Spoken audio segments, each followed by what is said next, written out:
bersama mereka. Amma ba'd. Ahibati fillah. Semoga Allah Azza wa Jal mengajarkan kepada kita ilmu yang bermanfaat. Ilmu yang bukan hanya menambah wawasan, tapi ilmu yang mengantarkan kita untuk dapat mengamalkannya dan mendorong kita untuk terus berusaha mencapai yang terbaik dalam kehidupan ini. Karena tiap pagi Nabi SAW berdoa, Allahumma inni as'aluka ilman nafi'an. Ya Allah, aku memohon kepadamu ilmu yang bermanfaat. Ahibati fillah, apakah nama kita ada di neraka atau tidak? Ketahuilah bahwa setiap manusia itu mempunyai dua tempat. Satu di surga, satu di neraka. Surga Allah itu luas, cukup untuk seluruh penduduk bumi. Bahkan lebih dari itu. Jadi kalau semua penduduk bumi ini dimasukkan ke surga Allah Azza wa Jalla, cukup. Dan tempat mereka ada. Berbeda dari kalau kita mau beli rumah di sebuah sebuah perumahan mewah yang indah. Kadangkala kita punya duit, kita ke sana, tapi mereka mengatakan sudah sold out, udah nggak ada, udah habis. Itu terjadi di muka bumi. Tapi untuk surga Allah Azza wa Jalla enggak. Sehingga setiap manusia punya kesempatan yang sama untuk masuk surga Allah Azza wa Jalla. Sebaliknya neraka juga seperti itu. Neraka ini cukup untuk seluruh umat manusia plus bangsa jin.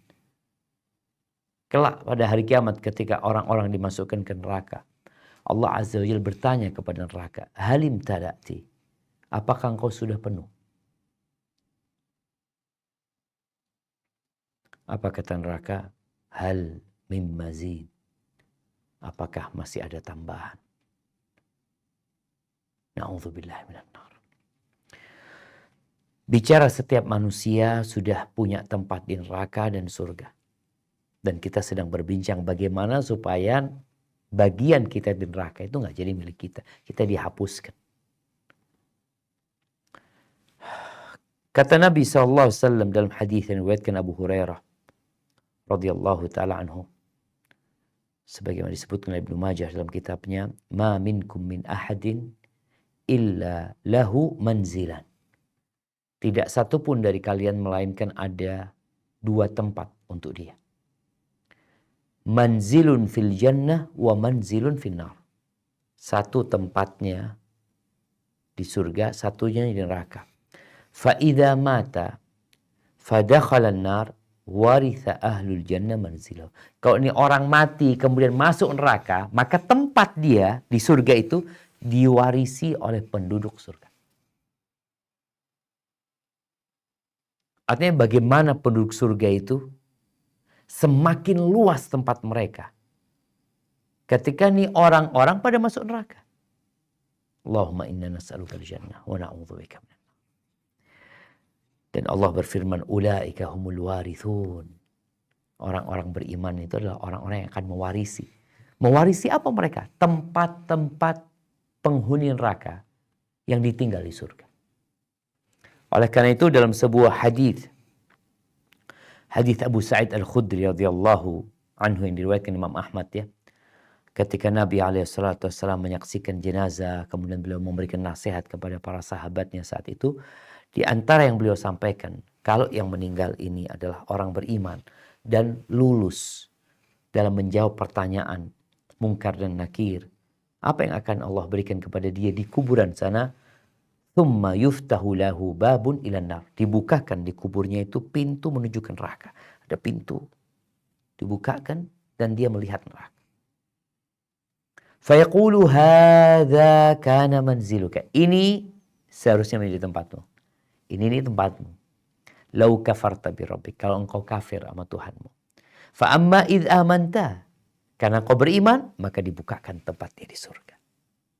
Bagaimana dia di kuburnya melihat tempatnya di surga. Disebutkan dalam hadis Abu Sa'id ini, fayuridu ayyan haba ilaih, dia kepingin bangkit untuk masuk ke sana. Tapi dikatakan uskun, tunggu kok, tenang aja di sini, belum waktunya ke sana. Lalu kuburannya diluaskan sepanjang dia memandang. Kalau orang itu nggak lulus menjawab pertanyaan malaikat mungkar dan nakir, maka akan dibukakan thumma yuftah lahu baba ilal jannah, dibukakan pintu ke surga. Nih surga, tunjukkan sama dia gimana dia melihat indahnya surga. Lalu dikatakan kepada dia, hadza manzilu kalau amanta bi rabbik, ini tempatmu sebenarnya, ini yang kau lihat nih, ini tempatmu kalau engkau beriman. Tapi karena engkau kafir, maka Allah telah membuatkan bagimu tempat, dibukakan pintu neraka, dikatakan ini tempatmu di neraka. Kemudian orang ini disiksa dengan siksaan yang menyakitkan. Dipukul kepalanya dengan mitrak yang membuat kepalanya hancur berkeping-keping. Dengan palu ya Pak ya. Ahibati fillah. 50.000 tahun yang lalu, sebelum penciptaan langit dan bumi, Allah sudah catat siapa di antara kita yang menjadi penghuni neraka dan siapa di antara kita yang menjadi penghuni surga. Terus apa yang harus kita lakukan? Ya kita berusaha, kita berupaya agar kita tidak menjadi penghuni neraka. Inilah kenapa kita kajian hari ini. Ramadan menjadi kesempatan orang-orang untuk dibebaskan dari api neraka. Karena Allah Jalla Jalaluhu di bulan Ramadan ini memberikan kasih sayang dan ampunan yang berlebih dibandingkan di waktu-waktu lain. Sampai kata Nabi SAW, Inna lillahi ta'ala utaqa fi kulli yaumin wa laylah.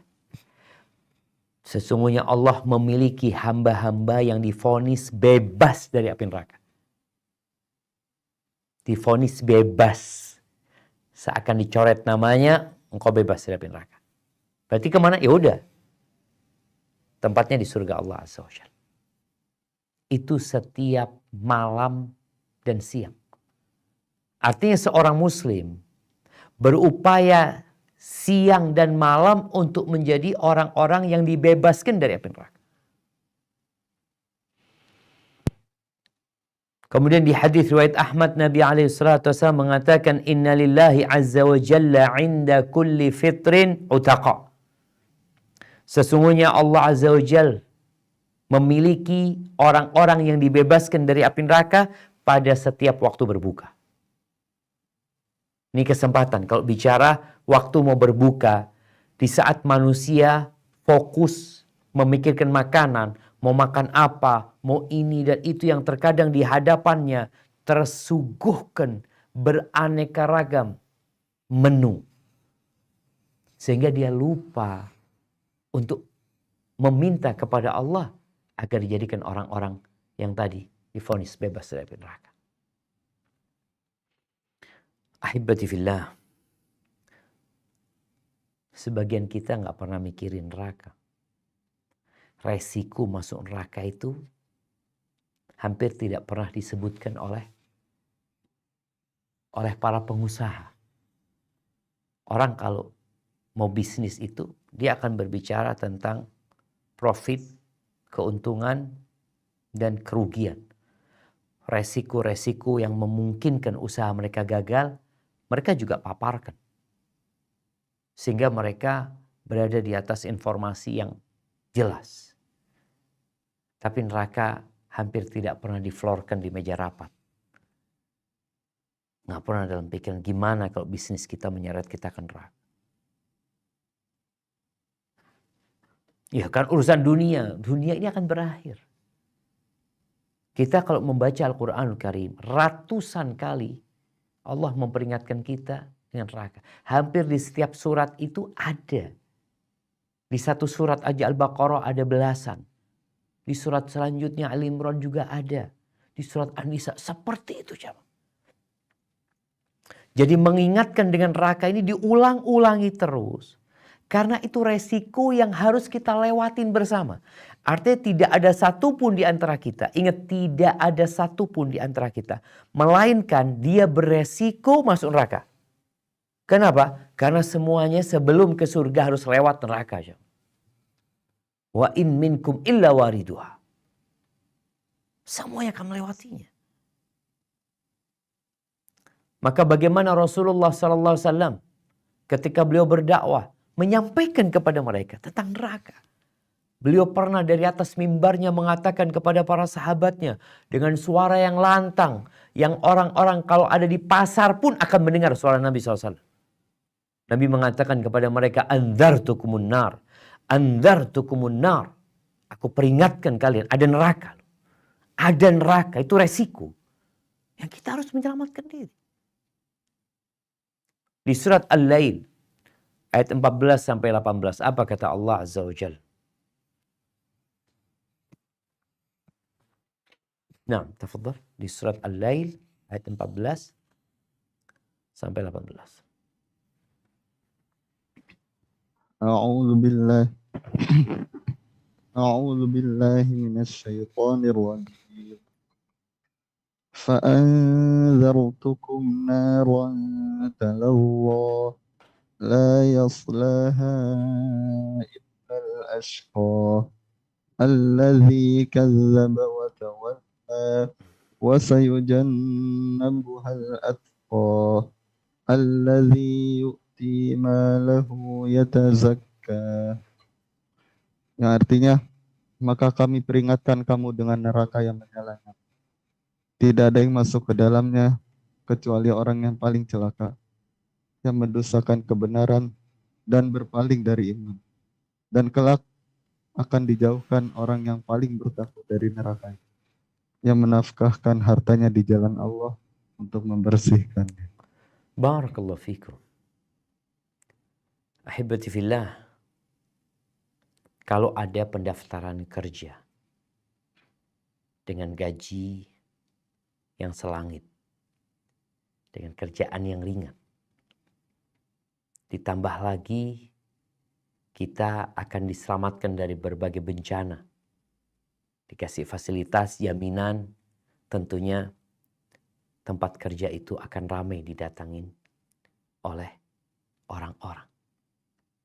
Di bulan Ramadan ini pintu-pintu surga dibuka, pintu-pintu neraka ditutup. Ada orang-orang yang divonis bebas dari neraka. Apakah kita tidak tertarik jemaah untuk mendaftarkan diri menjadi penghuni surga dan diselamatkan dari api neraka? Kalau tema kita 20 sebab, ya wallahu a'lam bishawab, mungkin ada lebih dari itu.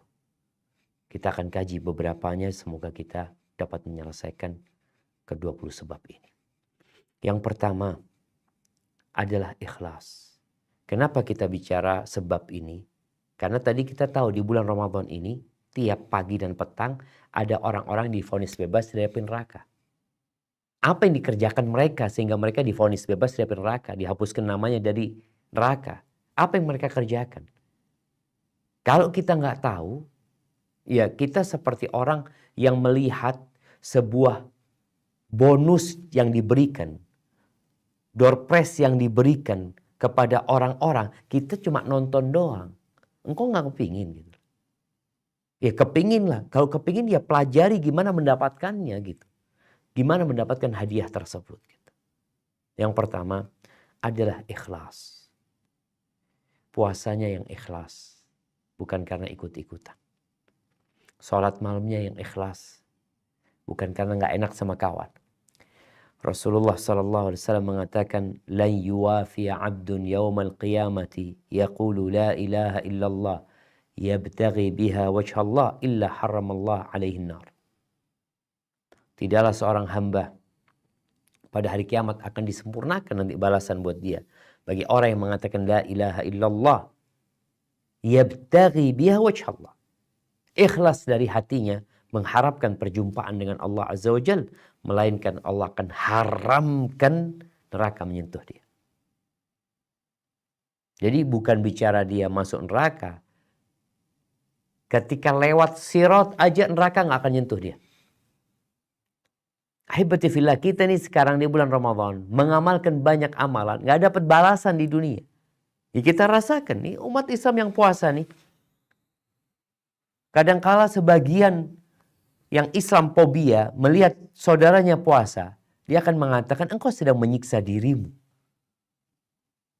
Makan yang enak, minuman yang enak kau tinggalkan. Dapat apa engkau? Iya. Aku dapat sesuatu yang lebih baik dari dunia dan isinya. Sampaikan. Dan aku diselamatkan dari sesuatu yang menyeramkan dan menakutkan. Maka kalau bicara ikhlas ini, tolong kita berusaha untuk memperbaiki niat kita dalam beribadah. Dan orang yang ikhlas semangat beribadah. Jadi di antara tanda-tanda orang yang ikhlas itu, dia akan bersemangat ibadah dan dia akan suka beribadah tanpa ada yang tahu kecuali Allah. Artinya ketika dia sendirian, ini Ramadan Masya Allah, ngajarkan kepada kita ikhlas. Di dalam kamar kita nggak minum, kita nggak makan. Kita baca Quran, kita berdoa, nggak ada yang lihat. Ini teman-teman yang kos umpamanya, ketika dia masuk kamarnya, kawan-kawannya nggak ada yang lihat. Kau sedang ngapain? Maka berusaha di tempat-tempat engkau sendirian. Engkau kenalkan dirimu kepada Allah Azza wa Jalla. Semoga dengan itu, engkau divonis bebas dari neraka. Neraka nggak akan menyentuhmu. Bukan hanya dihapuskan namanya dari list penghuni neraka. Ada orang yang dihapuskan namanya tapi ketika melewati sirat masih terbakar dia. Walaupun nantinya selamat. Tapi ini ada orang yang diharamkan neraka nyentuh dia haram. Ikhlas. Wa ma umiru illa liya'budullah mukhlishina lahuddin. Kita ini beribadah bukan asal-asalan. Jangan sampai kita beribadah hanya dapat lapar dan haus. Hanya dapat begadang kemudian ngantuk. Taib. Yang kedua, memperbaiki sholat kita. Usahakan sholat kita berjamaah. Jadi melaksanakan sholat berjamaah dan tidak telat. Dapat takbiratul ihramnya imam. Bukan hanya di bulan Ramadan. Kalau bisa Ramadan 30 hari plus 10 hari di bulan Syawal. Atau kalau kemarin sudah mulai dari 10 hari sebelum Ramadan, Masya Allah. Karena hadisnya berbunyi yang diriwayatkan Imam Tirmidzi, man shalla lillahi arba'ina yawman fi jama'atin yudrikut takbiratal ula kutiba lahu bara'atan. Bara'atun minan nar wa bara'atun min nifaq. Rawahu Tirmidzi. Kata Nabi SAW, barang siapa yang sholat 40 hari lillah, ingat semuanya berkaitan dengan sebab yang pertama, yaitu ikhlas. Semuanya yang akan kita sebutkan nih, baliknya kepada yang pertama tadi, harus ikhlas. Barang siapa yang sholat lillah, bukan karena urusan dunia, bukan karena ingin sanjungan, ingin diterima pekerjaan, bukan, dia benar-benar lillahi ta'ala. Selama 40 hari. Mendapatkan takbiratul ihramnya imam. Takbiratul ihram pertama, Allahu Akbar, dia dapat tuh. Selama 40 hari, maka dia akan mendapatkan 2 vonis bebas. 2. Yang pertama, bara'atun minan nar, ditulis bebas dari api neraka. Bebas. Yang kedua, bebas dari sifat kemunafikan. Orang-orang munafik sholat mereka, tapi telat-telat. Kata Allah Azza wa Jalla, "Idza qamu ila sholati qamu kusala." Kalau mereka sholat, malas-malesan. Malas berat mau sholat.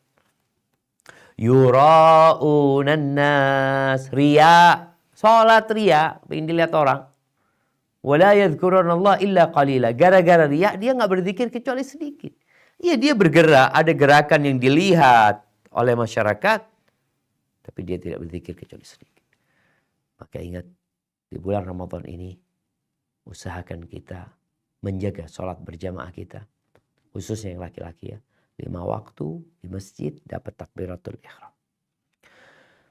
Yang ketiga, menjaga 2 sholat. Menjaga waktunya, jangan sampai telat. Syarat dan ketentuannya, yaitu sholat fajar dan sholat asar. Sejatinya kita disuruh menjaga sholat 5 waktu. Hafidhu ala salawat was salatil wusta. Jagalah sholat yang 5 waktu ini. Dan sholat yang pertengahan. Sholat pertengahan ini boleh jadi sholat asar, boleh jadi sholat subuh. Dan Nabi SAW dalam hadis riwayatkan Muslim mengatakan, layyali jannar, nggak bakal masuk neraka. Nggak bakal masuk neraka. Siapa? Ahadun shalla qabla tulu'i syamsi wa qabla ghurubiha. Orang yang senantiasa sholat sebelum fajar, sebelum matahari terbit dan sebelum matahari terbenam. Sholat subuh sama sholat asar. Jadi ini 2 sholat yang perlu perhatian khusus. Kenapa? Subuh kita tidur. Capek, ngantuk. Karena kalau habis sahur, ini sebagian orang na'udzubillahi min dzalik ya. Dia sahur, dia niat puasa. Sebelum subuh dia tidur. Bangun waktu duha. Kapan sholat subuhnya? Tidak akan masuk neraka. Siapa? Yang menjaga sholat subuh dan menjaga sholat asar.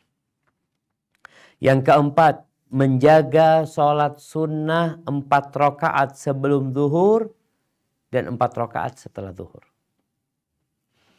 Apa kata Nabi SAW? Man yuhafidhu ala 4 raka'atin qabla adh-dhuhri wa 4 ba'daha harramahullah 'alan nar. Barang siapa yang menjaga 4 rakaat sebelum zuhur dan 4 rakaat setelah zuhur, maka Allah haramkan neraka menyentuh dia. Atau dia diharamkan dari terkena neraka. Dan kita niatkan. Nih orang perlu niat ketika dia qobliyah zuhur. Dia niatkan qobliyah zuhur, rawatib. Dan niat 4 rakaat supaya diselamatkan dari api neraka. Jadi ketika dia sholat dalam hatinya, Allah, aku mau sholat ya Allah. Mudah-mudahan diselamatkan dari api neraka nih 4 rakaat. Niatnya rawatib dan niatnya juga supaya diselamatkan dari api neraka. Jadi kalau menjaga yang rawatib 12 rakaat itu kan akan dijanjikan dibangunkan rumah di surga. Kalau ini kita dijanjikan selamat dari api neraka. Karena ada orang mungkin yang punya rumah di surga tapi dia masuk neraka lebih dahulu. Na'udzubillahi minan nar. Baik, hadis riwayatkan Abu Dawud. Kemudian yang kelima, Ramadan menjadi momentum untuk meneteskan air mata. Momentum untuk bertobat. Memohon ampun kepada Allah, banyak dosa kita jemaah. Dan Allah tahu dengan setiap dosa yang kita lakukan. Pernahkah kita menangis karena takut sama Allah? Kita menangis karena kesedihan sering. Menangis karena gak punya duit. Menangis karena utang. Menangis karena ditinggal mati saudara. Menangis karena banyak urusan dunia yang membuat kita menangis. Tapi pernahkah kita menangis karena takut sama Allah Azza wa Jalla? Kata Nabi SAW dalam hadis yang diriwayatkan Imam Tirmidzi, la yalijun nar rajulun baka min khasyatillah hatta ya'ud al-labanu fi dhar. Enggak akan masuk neraka. Siapa? Orang yang meneteskan air mata karena takut sama Allah. Bukan karena punya utang. Bukan karena musibah. Tapi karena takut sama Allah Azza wa Jalla. Sampai air susu itu masuk ke tempatnya lagi. Gak mungkin. Taib. Yang keenam. Berjalan. Di jalan Allah Azza wa Jalla. Melangkahkan kaki. Di jalan Allah Azza wa Jalla. Di antaranya adalah memperbanyak langkah ke masjid. Dari Yazid bin Abi Maryam radhiyallahu anhu, dia berkata, lahiqani Abaya bin Rifa'ah bin Rafi' radhiyallahu anhu.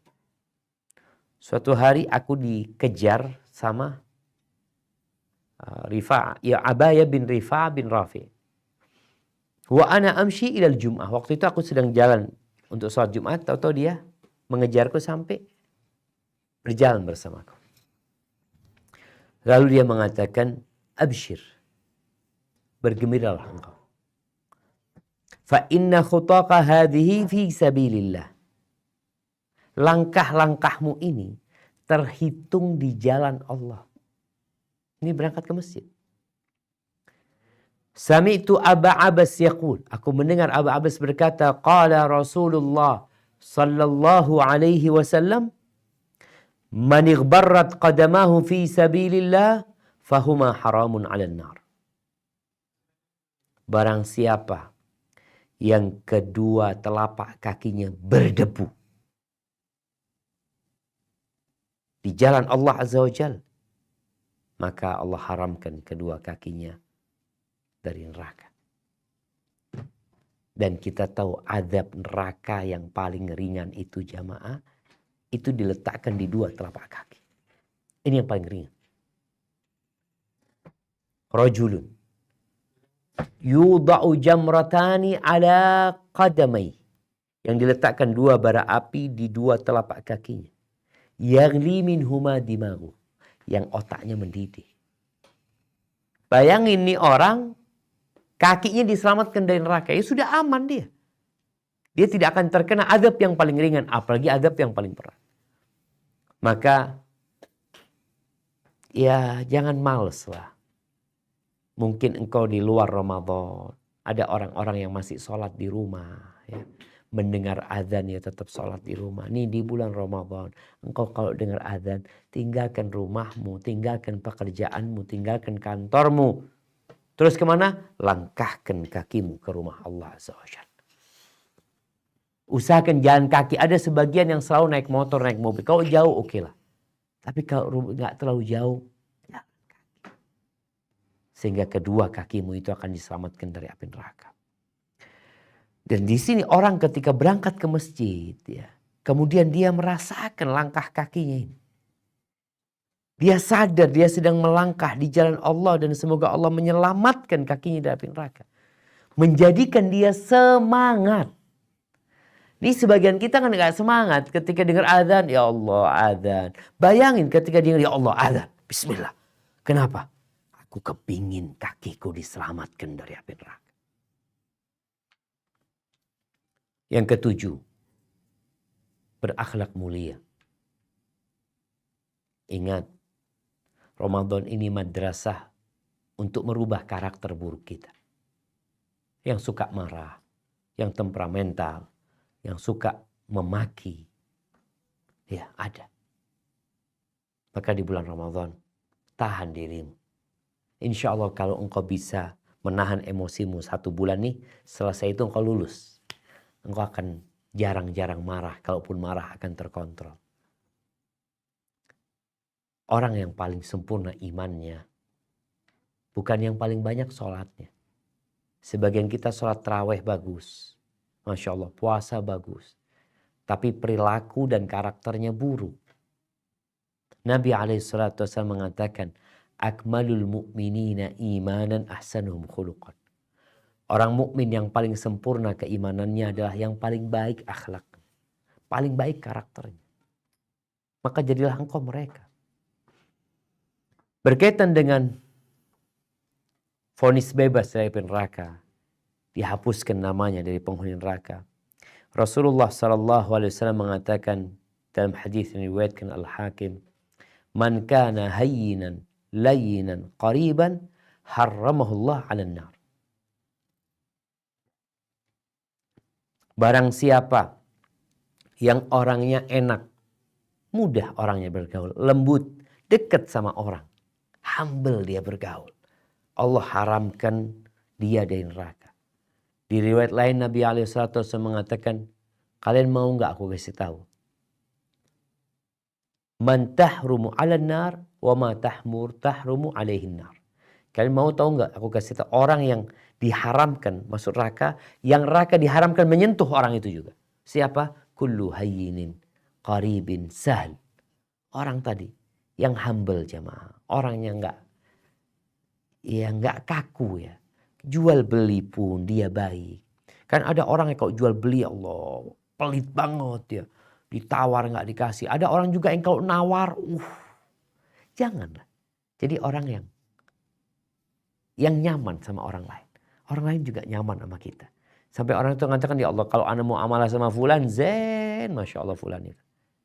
Fulan orang yang kau nawar dengan tawaran yang masuk akal ya. Juga kita ngomong, ana kau beli sama fulan, Masya Allah. Fulan tuh gak banyak ngomong ya. Kita nawar ini gitu. Ana tahu keuntungan dia sedikit, tapi dia kasihkan, Masya Allah. Maka jadilah orang yang seperti itu. Dan kau bisa praktekkan di bulan Ramadan ini gitu. Untuk menjadi orang yang tidak pemarah, yang nyaman sama orang lain. Yang kalau pulang, ini ada ayah, ada suami. Kalau pulang ke rumah, anaknya semua nunggu. Anaknya gembira dengan kedatangan ayahnya. Pulang bawa hadiah, pulang dicium anak-anaknya, ngobrol sama mereka. Tapi ada orang tua yang kalau pulang, rumah jadi mendung. Bahkan gelap gulita. Karena dia tahu ayahnya kalau datang akan marah-marah. Dan itu bukan sifat penghuni surga. Taib yang ke-8, yang punya anak perempuan. Yang punya adik-adik perempuan. Yang mungkin merasa terbebani dengan mereka. Ini kesempatan engkau untuk menghapus namamu dari neraka. Untuk menyelamatkan dirimu dari api neraka. Apa kata Nabi SAW? Laisa ahadun min ummati ya'ulu thalatha banatin. Au thalatha akhawatin. Fayuhsinu ilayhinna. Illa kunna lahu sitran minan nar. Tidak ada satupun dari umatku yang dia merawat, mendidik, membiayai 3 anak perempuan atau 3 saudari perempuan. Lalu dia berbuat baik sama mereka. Melainkan perempuan-perempuan itu akan menjadi perisai yang menyelamatkan dia dari api neraka. Nggak akan disentuh neraka. Ketika dia melewatin sirat, neraka itu jamaah bergejolak. Ada pengait-pengait ya, yang mengait orang sehingga masuk neraka. Dengan tadi dia berbuat baik kepada perempuan-perempuan itu, dia akan diselamatkan dari api neraka. Di riwayat dikatakan, fasabara alaihinna wa at'amahunna wa saqahunna wa kasahunna min jidatih. Tuh anak-anak perempuan itu dia sabar mendidik mereka. Ini beda sama anak laki. Walaupun sekarang kadang-kala orang tua sudah nggak lagi mikirkan itu. Beda sama anak laki. Apa perbedaannya? Anak perempuan ini kalau udah menikah, dia dibawa suaminya. Hidup sama suaminya. Surga dan nerakanya adalah suaminya. Sehingga seakan-akan orang tua ini, aku dapat apa didik anak perempuan gitu loh. Udah besar, udah gede, udah bekerja, punya penghasilan, dibawa sama suaminya. Kalau anak laki kan enggak. Disinilah ternyata ada balasan khusus buat yang merawat anak-anak perempuan. Dengan apa? Kunna lahu hijaban minan nar yaumal qiyamah. Mereka akan jadi penyelamatmu dari api neraka pada hari kiamat. Rawahu Ahmad. Kemudian ahibati fillah. Yang ke-9 dan selanjutnya ini. Ada amalan-amalan. Bukan ada amalannya. Ada sebuah amalan yang itu akan membebaskan kita dari api neraka. Amalan itu adalah membebaskan budak. Engkau bebaskan budak di masa perbudakan itu. Engkau beli budak, engkau bebaskan. Maka dengan setiap organ di tubuhmu itu, engkau juga akan dibebaskan dari api neraka. Tangannya engkau bebaskan, tangannya pun akan dibebaskan dari api neraka. Karena memang membebaskan budak ini kadang-kadang ada yang separuh jemaah. Membebaskan separuh, separuhnya dia suruh bayar sendiri. Tapi ada yang full. Maka ketika dia membebaskan full, maka dengan jari-jarinya. Dengan jari-jari budak itu, jari-jari dia akan diselamatkan dari api neraka. Dibebaskan dari api neraka. Dengan kedua mata budak itu, kedua matanya akan dibebaskan dari api neraka. Cuma sekarang ini udah gak ada budak. Artinya kita kalau punya duit mau beli budak di mana kemudian kita bebaskan. Nggak ada sekarang.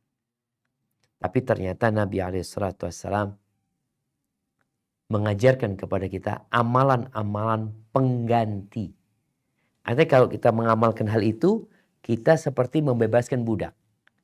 Sehingga insya Allah kita dapat bagian tuh. Karena kalau membebaskan budak itu pahalanya akan dibebaskan dari api neraka.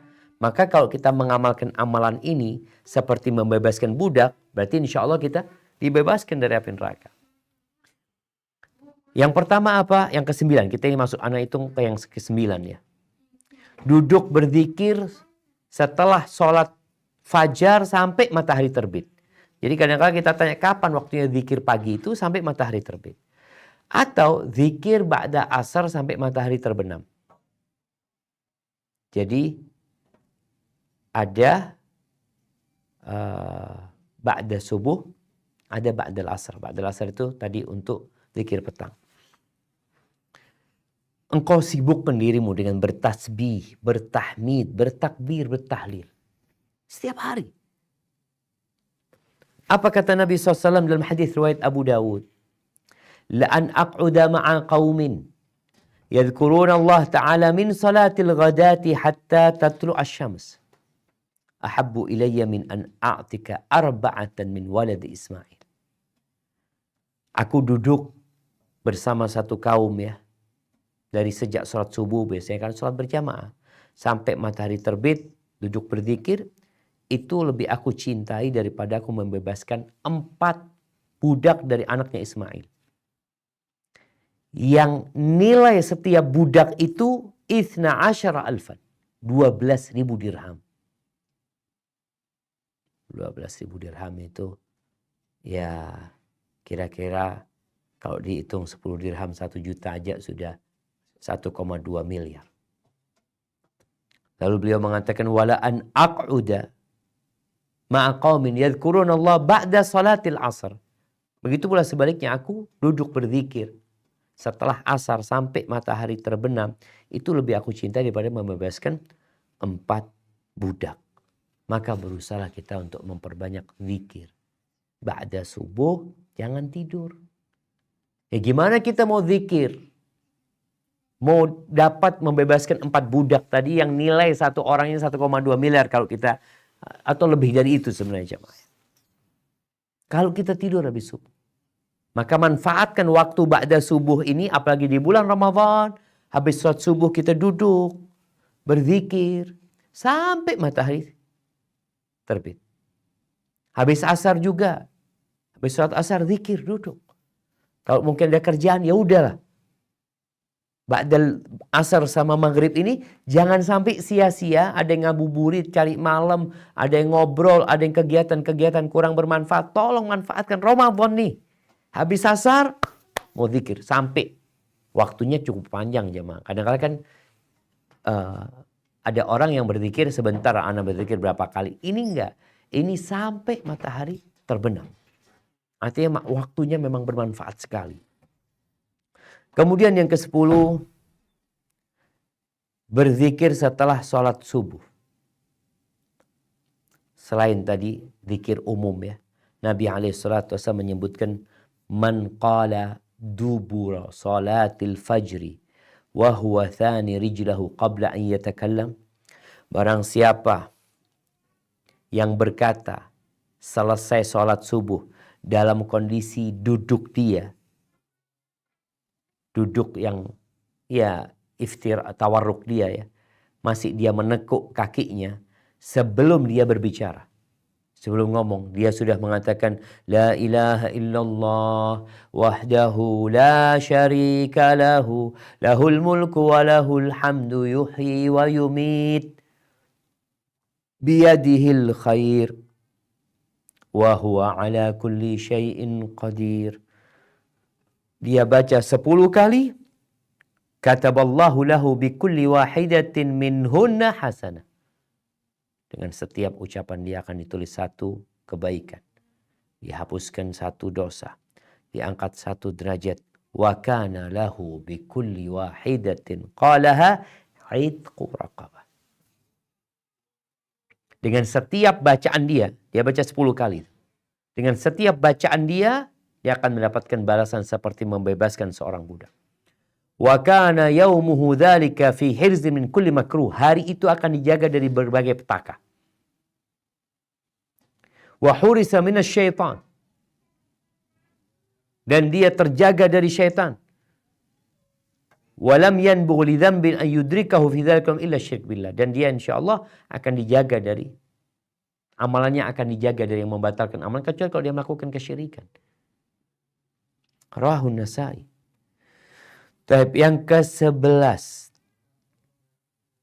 Takbir 100 kali sebelum matahari terbit.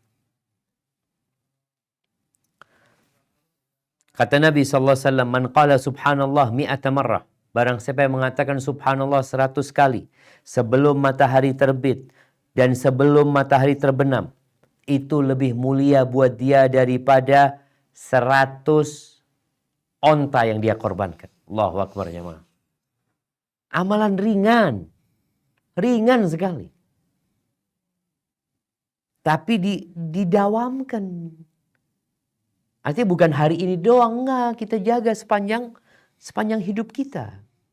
Sebelum matahari terbit, sebelum matahari terbenam, baca subhanallah 100 kali.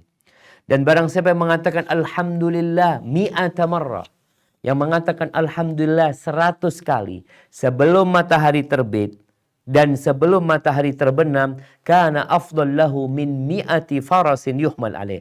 Lebih baik daripada dia sedekah 100 kuda. Yang mengatakan alhamdulillah.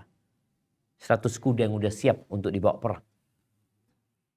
Wa man qala Allahu Akbar mi'ata marrah. Barang siapa yang mengatakan Allahu Akbar 100 kali. Ingat waktunya sebelum matahari terbit dan sebelum matahari terbenam. Artinya ternyata waktu ba'da subuh sampai matahari terbit, waktu ba'dal asr sampai matahari terbenam, ini prime time. Waktu yang spesial banget. Maka usahakan kita kalau memang ada pekerjaan, tetap lisannya berzikir. Teman-teman yang harus berangkat kerja, Ustaz, Anda gimana mau duduk di masjid? Anda nggak bisa tuh yang duduk di masjid. Anda berangkat kerja, tafadhal. Tapi zikirnya kau lakukan. Teman-teman yang pulang kerja habis asar, ya mau gimana kita? Ya udah kau pulang perjalanan, zikirnya dijaga. 100 kali mengatakan Allahu Akbar. Kata Nabi SAW, kana afdal min itqi mi'ati raqabah. Itu lebih baik daripada dia membebaskan 100 budak. Dan kita tahu fadilah membebaskan budak. Wa man qala la ilaha illallah wahdahu la syarika lah, lahul mulku wa lahul hamdu wa huwa ala kulli syai'in qadir. Mi'ata marrah. Kalau dia baca itu 100 kali sebelum matahari terbit dan sebelum matahari terbenam, dia akan datang pada hari kiamat dengan pahala yang tidak tertandingi kecuali orang yang lebih banyak bacaannya daripada dia. Rawahun Nasa'i. Maka tolong dibaca. Ini zikir pagi dan petang itu sebelum matahari terbit dan sebelum matahari terbenam. Kemudian yang ke-12 yaitu membaca zikir pagi dan petang juga. Di mana Nabi SAW mengatakan, man qala Allahumma inni ushiduka wa ushidu malaikataka wa hamalata arshika wa ushidu man fis samawati wa man fil ard annaka antallah la ilaha illa anta wahdaka la syarika lak wa anna Muhammadan abduka wa rasuluk, man qalaha marratan a'taqallah thuluthahu minan nar. Barang siapa yang mengatakan itu 1 kali, akan dibebaskan 1/3 dia dari api neraka. Wa man qalaha marratain, yang membaca zikir itu 2 kali dibebaskan dari api neraka 2/3 dia. Wa man qalaha thalathan, yang 3 kali dia baca itu, a'taqallah kullahu minan nar. Jadi kalau bicara dibebaskan dari api neraka full. Kalau baca dia zikir tadi yang kita udah bacakan, Allahumma inni ushiduka wa ushidu malaikataka wa hamalata arshika. Nah, ini hadis diriwayatkan oleh Hakim ya. Disahihkan oleh sebagian ulama. Yang ke-13, bertasbih dan bertahmid 100 kali. Bertasbih dan bertahmid 100 kali. Ummu Hani radhiyallahu ta'ala pernah berkata, marra biya Rasulullah SAW dzata yaumin. Suatu hari Nabi SAW melewatin aku, kata Ummu Hani. Faqultu ya Rasulullah, qad kaburat sinni wa dha'uftu. Ya Rasulullah, aku sudah tua dan aku udah lemah. Tolong kau kasih aku amalan yang bisa aku amalkan dalam kondisi aku duduk nih. Kan ada orang-orang yang berdiri udah berat gitu loh. Dia disuruh sholat berdiri, duduk, aduh udah berat gitu loh. Maka dia minta amalan yang bisa aku kerjakan dalam kondisi aku duduk. Apa kata Nabi SAW? Sabbihillah mi'ata tasbihah. Bertasbihlah kepada Allah 100 kali. Fa innaha ta'dilu laki mi'ata raqabah tu'tiqinaha min waladi Ismail. Bertasbih engkau 100 kali. Itu seperti engkau membebaskan, itu setara dengan engkau membebaskan 100 budak dari anaknya Ismail. Wahmadillah mi'ata tahmidah. Bertahmidlah engkau 100 kali. Puji Allah 100 kali. Itu sebanding dengan 100 kuda yang berpelana, yang dibawa. Maksudnya yang digunakan untuk berperang di jalan Allah. Wa kabbirillah mi'ata takbirah. Bertakbirlah engkau 100 kali, itu setara dengan 100 ekor onta yang disiapkan untuk kurban. Dan bertahlillah 100 kali. Nih dia kan mau duduk. Orang duduk nih Masya Allah. Sekarang duduk pegang HP 1 jam hilang waktunya. Tanpa faedah. Kalau dia duduk berzikir, ditaruh handphonenya. Dia baca subhanallah 100 kali, alhamdulillah 100 kali, Allahu Akbar 100 kali. Lalu membaca la ilaha illallah wahdahu la syarika lah, lahul mulku wa lahul hamdu wa huwa ala kulli syai'in qadir. Dia baca 100 kali. Wallah. Apa yang akan didapatkan oleh dia? Kata Nabi SAW. Tamla'u ma baina sama' wal ard. Itu pahala membaca la ilaha illallah wahdahu la syarikalah akan memenuhi langit dan bumi.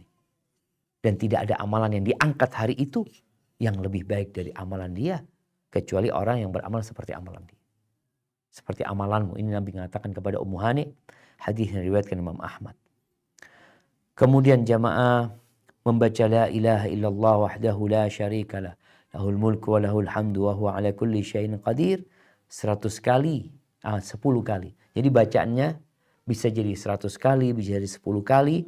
Itu ada faedah seperti membebaskan satu dari budak dari anaknya Ismail alaihissalam. Hadisnya diriwayatkan oleh Imam Bukhari dan Muslim. Kemudian tawaf ya.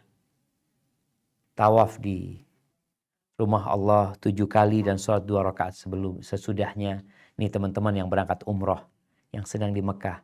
Manfaatkan waktu untuk tawaf. Setelah sholat 2 rakaat itu juga seperti membebaskan budak jamaah. Ini kesempatan jamaah. Orang yang berangkat umroh ya. Kadang-kala ada orang yang umroh kurang memanfaatkan waktunya.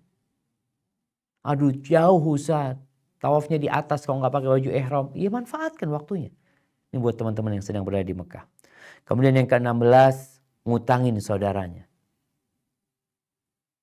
Atau ya engkau berikan sesuatu kepada dia, hadiah ya, bekal untuk hidup dia. Atau kadang-kala kita menunjukin orang yang salah jalan. Ini fadilahnya Masya Allah jamaah. Nabi SAW mengatakan, Man manaha min hatta wariqin, au manaha wariqan, au hada zaqaqan, au hada zuqaqan, au saqa labanan, kana lahu idlu raqabah, au nasimah. Kata Nabi SAW, barang siapa yang memberikan hadiah, harta ya, atau dia memberikan petunjuk jalan kepada orang yang tersesat, atau dia memberikan minum susu sama orang ya, maka itu seperti membebaskan budak. Hadis rawahu Ahmad. Kemudian yang ke-17 jamaah, membela kehormatan saudara kita. Di bulan Ramadan kita tahu, nggak boleh riba. Di luar Ramadan nggak boleh riba. Tapi di bulan Ramadan lebih dahsyat lagi. Di mana orang yang riba, yang ngomongin saudaranya, dia berpuasa, boleh jadi dia yang nggak dapat pahala apa-apa kecuali lapar dan haus. Ini kesempatan kita. Ketika ada saudara kita yang diribain, yang dijelek-jelekin, difitnah, kita pasang badan. Bukan kita malah ikut ribain dia. Nabi SAW mengatakan, Man dhabba an irdi akhihi bil ghaibah, kan haqqan ala Allah an yu'tiqahu minan nar. Rawahu Ahmad. Barang siapa yang membela kehormatan saudaranya, dalam kondisi saudaranya nggak ada. Ini saudaranya sedang diribain, sedang dijelek-jelekin, dia pasang badan. Ittaqillah ya habibi. Ittaqillah. Kalau memang kau merasa fulan punya kejelekan, kau kasih nasihat, jangan diomongin di sini. Orang yang pasang badan membela saudaranya dalam kondisi saudaranya nggak tahu jemaah. Itu balasannya apa? Allah bebaskan orang itu dari api neraka.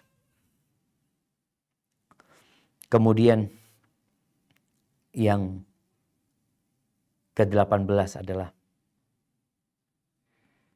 berperang di jalan Allah. Melempar anak panah di jalan Allah. Mau kena nggak kena? Kata Nabi SAW dalam hadis rawahu Tabrani, ya, ayyuma muslimin rama bisahmin fi sabilillah fabalagha mukhti'an aw musiban falahu minal ajri karaqabah. Muslim manapun yang melemparkan anak panah di jalan Allah, kena atau nggak kena, itu pahalanya seperti membebaskan seorang budak. Maka di sini dianjurkan ya seorang mukmin mempersiapkan diri untuk hari itu. Kemudian yang ke-19 berdoa. Minta sama Allah Azza wa Jalla agar dibebaskan dari api neraka, ya. Di mana Nabi SAW bersabda dalam hadis riwayat Ahmad, "Ma sa'ala rajulun muslimun Allah al-jannah thalathan illa qalatil jannah." Tidaklah seorang muslim berdoa memohon kepada Allah surga 3 kali dia mintanya, kecuali surga akan mengatakan Allahumma adkhilhul jannah, ya Allah masukkan dia ke dalam surga. Walastajara rajulun muslimun minan nar, dan tidak ada seorang yang minta diselamatkan dari api neraka 3 kali dia memintanya, illa qalatin nar, melainkan neraka akan berkata Allahumma ajirhu minni, ya Allah selamatkan dia dari aku. Rawahu Ahmad. Jadi ahibati fillah, kita perlu berdoa minta sama Allah Azza wa Jalla. Mungkin kita banyak mendengar doa Allahumma a'tiq riqabana minan nar wa a'tiq riqaba abaina minan nar wa auladina wa dhurriyyatina wa azwajina. Ya Allah bebaskan kami, orang tua kami, saudara kami dari api neraka dengan doa Allahumma a'tiq riqabana minan nar. Enggak apa-apa doa dengan doa itu. Namun sebenarnya Nabi SAW tidak pernah menggunakan lafaz itu untuk berdoa agar diselamatkan dari api neraka. Beliau mengatakan seperti yang tadi kita baca, Allah memiliki orang-orang yang dibebaskan dari api neraka. Lillahi utaqa. Tapi kalau berdoa, Allahumma atiq raqabati minan nar, bebaskan aku dari api neraka, itu nggak pernah, atau ana boleh katakan sepanjang yang ana tahu, Nabi SAW atau tidak ada hadis yang menyebutkan Nabi berdoa dengan doa itu. Karena kadang-kala orang menganggap doa ini doa dari Nabi SAW kita minta. Boleh doa dengan doa itu. Kalau kita melihat doa yang diajarkan Nabi SAW, yang dicontohkan Nabi, yang disebutkan dalam Al-Quran Karim itu adalah waqina adzaban nar. Waqina adzaban nar. Selamatkan kami dari azab neraka. Rabbana atina fid dunya hasanah wa fil akhirati hasanah wa qina adzaban nar. Selamatkan kami dari api neraka. Jaga kami dari neraka. Jadi itu yang pertama. Yang kedua, doa yang dibaca Nabi SAW yang disebutkan dalam Al-Quran, doanya orang-orang soleh. Mereka berdoa, Rabbana srif anna azab jahannam. Ya Allah palingkan dari kami azab neraka jahannam. Palingkan dari kami. Itu yang disebutkan. Kemudian yang kita baca setiap sholat, ya, yang dianjurkan membacanya di penghujung setiap sholat, Allahumma inni a'udzubika min azabil qabri wa min azabi jahannam. Jadi minta perlindungan dari azab kubur, wa min azabi, minta a'udzubika minan nar, a'udzubika min azabi jahannam. Kemudian yang di hadis barusan dikatakan ajirhu minan nar, ajirhu minni, dia Allahumma ajirni minan nar. Jadi wallahu a'lam bishawab. Doa-doa yang tadi disebutkan itu sepertinya lebih harus sering kita baca daripada Allahumma atiq riqabana minan nar. Walaupun boleh baca doa itu, boleh. Tapi jangan sampai doa itu kita menisbatkan Nabi baca. Enggak, Nabi enggak baca doa itu. Lafadznya enggak seperti itu yang dibaca Nabi SAW. Yang dibaca Nabi SAW tadi, waqina adzaban nar. Kemudian, Rabbana srif anna adzab jahannam. Allahumma inni a'udzubika min adzab jahannam. Atau minan nar. Allahumma ajirni minan nar, ya. Atau doa-doa yang lain. Jadi sebenarnya bicara doa itu bebas. Selama maknanya baik, minta sama Allah. Cuma doa Nabi itu, wallahu alam, ana lihat lebih tepat, ya, karena boleh jadi ada orang nih yang divonis bebas dari api neraka, tapi ketika melewati sirat, Dia itu memang nggak masuk neraka, nggak jatuh, tapi dia boleh jadi terbakar. Karena masih ada orang-orang yang kondisi yang selamat melewati sirat itu ada dua. Najin musallam, yang selamat tidak tersentuh neraka sama sekali. Tidak tersentuh. Tapi ada yang selamat, tapi masih tersentuh neraka. Jadi doa-doa yang diajarkan Nabi SAW itu sepertinya lebih menyelamatkan kita, sama sekali tidak tersentuh api neraka. Tapi ingat, boleh berdoa dengan Allahumma atiq riqabana minan nar. Kita minta sama Allah Azza wa Jal agar Allah menyelamatkan, membebaskan kita dari api neraka. Tapi doa Rabbana atina fid dunya hasanah wa fil akhirati hasanah wa qina adzaban nar. Isrif anna adzab jahannam, itu harus lebih sering kita baca. Kemudian yang ke-20 jamaah, memperbaiki puasa kita. Puasa ini kata Nabi SAW, as-saum junnah. As-saum junnah, puasa itu perisai. Yastajinnu bihal abdu minan nar. Yang hamba itu menyelamatkan dirinya dari api neraka. Bicara menyelamatkan diri dari api neraka, ingat semua orang beriman akan melewati sirat. Ketika orang ini menjaga puasanya, dia akan punya perisai yang full lengkap, full body yang gak akan terkena api neraka ketika dia melewati sirat yang berada di atas neraka jahanam. Maka kalau lagi puasa, jaga lisannya, jaga perbuatannya, sehingga kita punya puasa insya Allah dapat menyelamatkan kita dari api neraka. Ahibati fillah, kalau kita lihat puasa itu Allah jadikan sebagai pengganti pembebasan budak dari dia. Jadi seperti yang Allah firmankan di surat An-Nisa ya. Orang yang bunuh, yang salah membunuh, atau kafarat zihar, orang yang mengatakan kau seperti punggung ibuku, kalau dia nggak bisa membebaskan budak, gantinya itu puasa 2 bulan berturut-turut. Ini menunjukkan bahwasanya puasa akan menjadi tameng ya, yang menyelamatkan orang dari api neraka. Kemudian yang selanjutnya masih ada sebenarnya, tapi waktu kita terbatas. Ana kembalikan ke moderator untuk memandu jalannya tanya jawab di waktu yang tersisa. Hada wallahu a'lam bissawab. Na'am. Insyaallah. Jazakumullahu khairan wa barakallahu fikum. Kami sampaikan pada Ustaz Dr. Syafiq Riza Basalamah LCMA Hafizahullah Ta'ala atas materi yang telah disampaikan. Semoga dapat bermanfaat bagi kita semua dan dapat kita amalkan ilmu yang kita dapat dari Ustaz Dr. Syafiq Riza Basalamah pada pagi hari ini dan dapat bermanfaat bagi kita di dunia dan di akhirat. Baik, pertanyaan pertama akan Anda bacakan. Bismillah. Assalamualaikum Ustaz. Afwan izin bertanya. Ketika saya membaca Al-Quran, sering sekali mengingat akan dosa-dosa di masa lalu, sampai menangis ketika membaca Al-Quran. Apakah ini termasuk juga ke dalam taubat saya? Masuk ke dalam apa? Apakah ini termasuk ke dalam taubat saya? Masya Allah. Barakallahu fikum. Naam, ahibati fillah. Al-Quran itu hudan linnas. Hudan lil muttaqin. Al-Quran itu syifa, rahmat. Maka ketika membaca Al-Quran, hendaklah kita berusaha untuk memahami. Allah Azza wa Jalla mengatakan, afala yatadabbaruna al-Quran. Apa mereka itu tidak menghayati Al-Quran itu? Kalau dikatakan tadi, ketika dia baca Al-Quran, dia baca artinya, mungkin lewat ayat-ayat azab, lewat ayat-ayat rahmat, dia ingat dengan dosa-dosa dia, iya, semoga itu menjadi penyempurna tobat dia. Sejatinya syarat diterimanya tobat itu adalah menyesali, meninggalkan, bertekad untuk tidak ngulangin. Kalau ada orang menangis, menyesal, tapi dia masih berkeinginan melakukan, maka dia belum bertobat. Maka engkau periksa, apakah engkau sudah memenuhi syarat-syarat tersebut? Kalau sudah terpenuhi, alhamdulillah, dan perbanyak amal soleh, karena Innal hasanat yudhibna sayiat.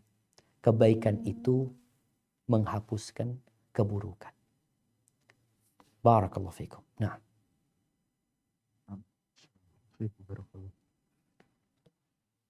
Baik, kemudian kami panggil untuk selanjutnya pada Al-Ukh Maryam Jasmine. Al-Ukh Maryam Jasmine, tafadholi untuk bertanya langsung pada Ustaz.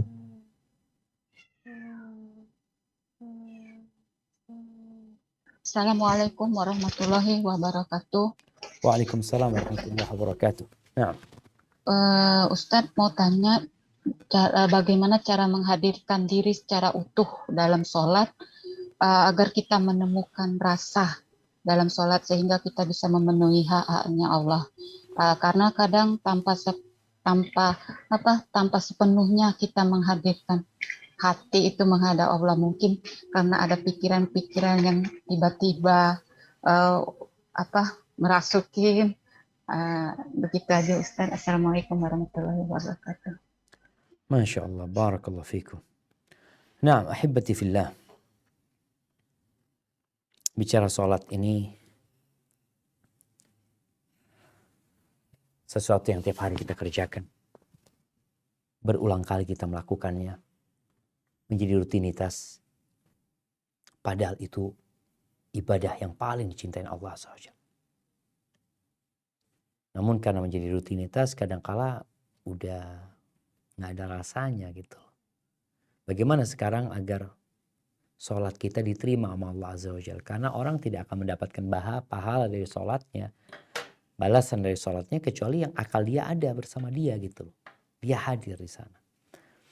Kalau cara menghadirkan diri kita dalam sholat kita, ada yang urusan dengan eksternal, ada yang internal. Kalau internal tentunya mempersiapkan hati kita. Hati kita sudah dipersiapkan dengan cara kita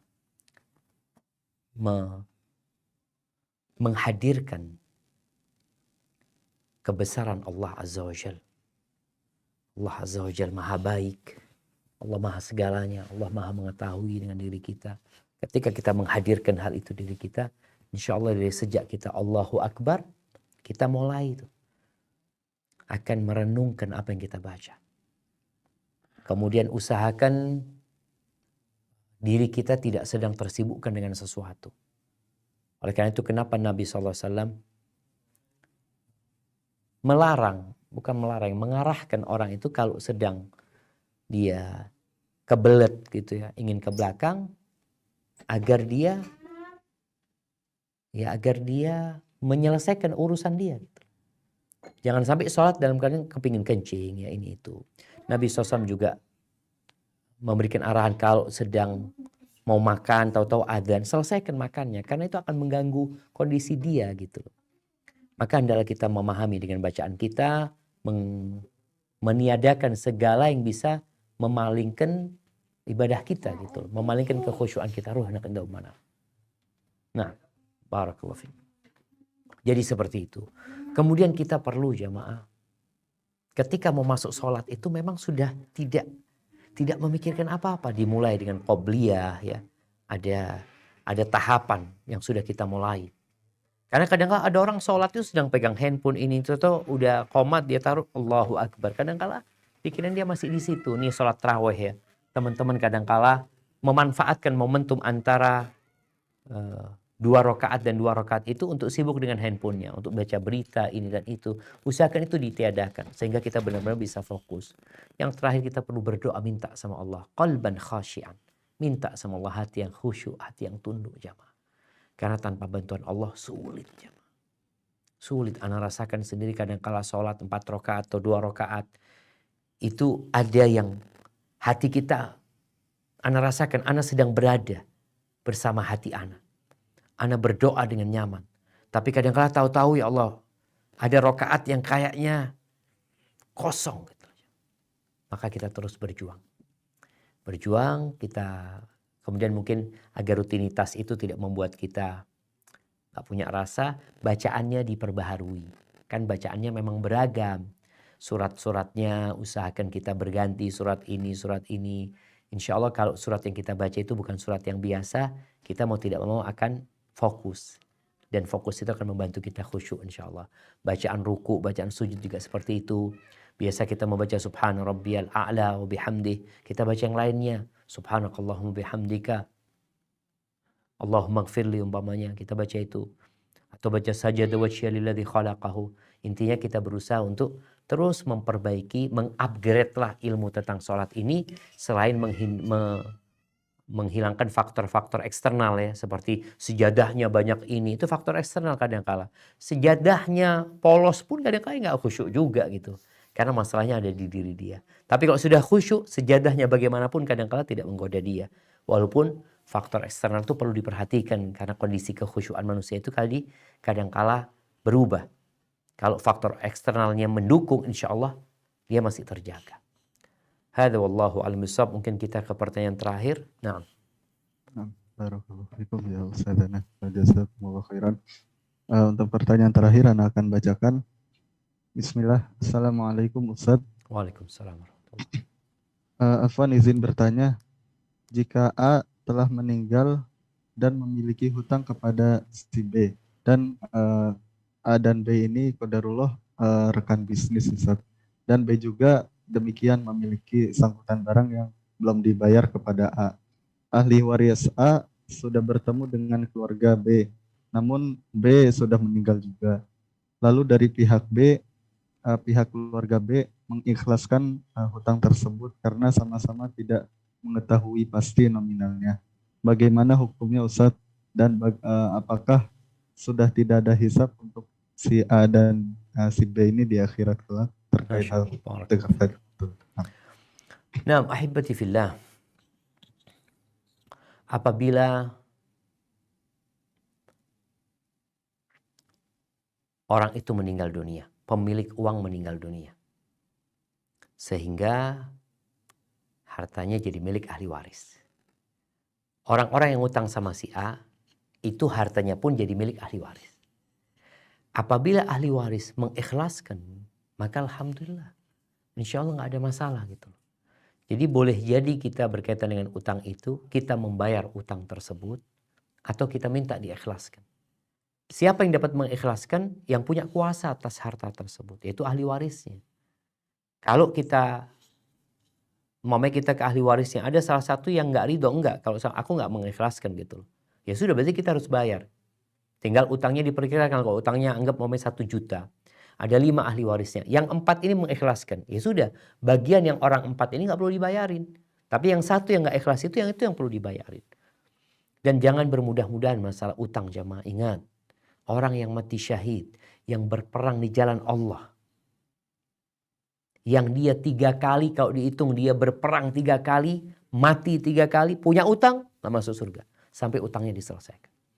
Para ulama menyebutkan sebenarnya ini bukan hanya hutang, tapi semua yang berurusan sama orang lain, yang mendolimin orang lain, baik berkaitan dengan harta, berkaitan dengan fisik atau apapun, itu urusannya nanti tetap akan bersama orang yang didolimin. Artinya pahala dia mati syahid tidak menghapuskan dosa-dosa itu yang berkaitan dengan manusia. Maka tolong jaga diri kita di bulan Ramadan ini. Kita fokus beribadah kepada Allah, kita jaga jangan sampai menyakitin orang lain, jangan sampai berbuat dosa sama orang-orang yang kelak puasa kita akan diambil sama mereka nanti pada hari kiamat.